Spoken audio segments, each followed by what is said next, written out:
The Supreme Court has rejected Alabama's Republican-drawn legislative district map, meaning it will need to be redrawn for the third time this year. State Republicans proposed this map in July. It was turned down by a lower court, which said it likely violated the Voting Rights Act. Though Alabama's voting population is 27% black, the districts were drawn in such a way that only one had a majority black population. The courts say there should be two. It's just one of the many fights across the nation between local politicians trying to maximize their power and the courts that reinforce the principle of equal representation. Richard Briffault joins me now. He's a law professor at Columbia University. Professor, let's start with Alabama. The new map will be drawn by a court-appointed special master. Why didn't the Republican-led legislature let that happen back in June when the Supreme Court first blocked their new congressional map? Well, I think they thought they could get away with what they did. I think they thought there were some hints in Justice Kavanaugh's concurring opinion that might allow them to get away with a map which did not create two black majority districts. I think they were misguided, and today's decision shows that. Alabama isn't the only state seeing these changes and challenges to their maps.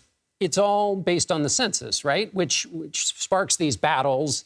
But that was 3 years ago. Why is this still all going on now? Well, some of these cases really date back to the early part of last year. The Alabama case, the original lower court decision was in the spring of 22, but it was stayed by the Supreme Court to give them a chance to look at what the lower court did. That took a year, and now we're in the 4 months or so wrap up after that. It was similarly in the cases from Louisiana and Georgia. A lot of these cases were brought as soon as the states redistricted. You're right, the census was in 20, but the data doesn't come out until 21. So the legislatures were redistricting in 21 for 22. A number of them were challenged in 22, but those challenges were blocked in the courts, partly to see what would happen with the Alabama case.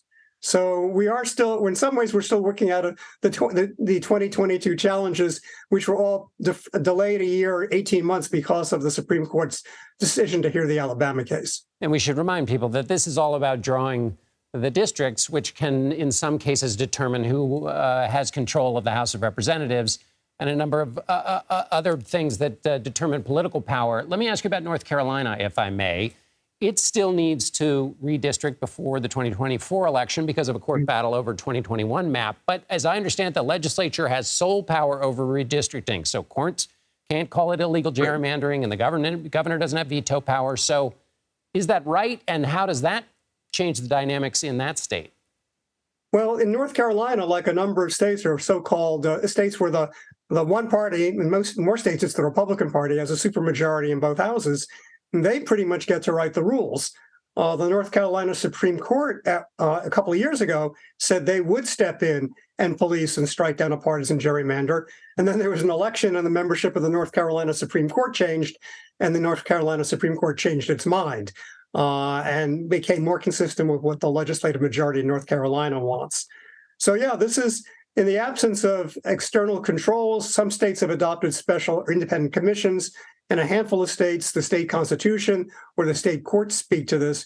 But in most states, most of the time, it's really up to the legislature. And if the legislature is dominated by one party, they get to write the rules. He who's in power writes the rules. Richard Briffault, law professor at Columbia University, thank you so much for being with us. My pleasure.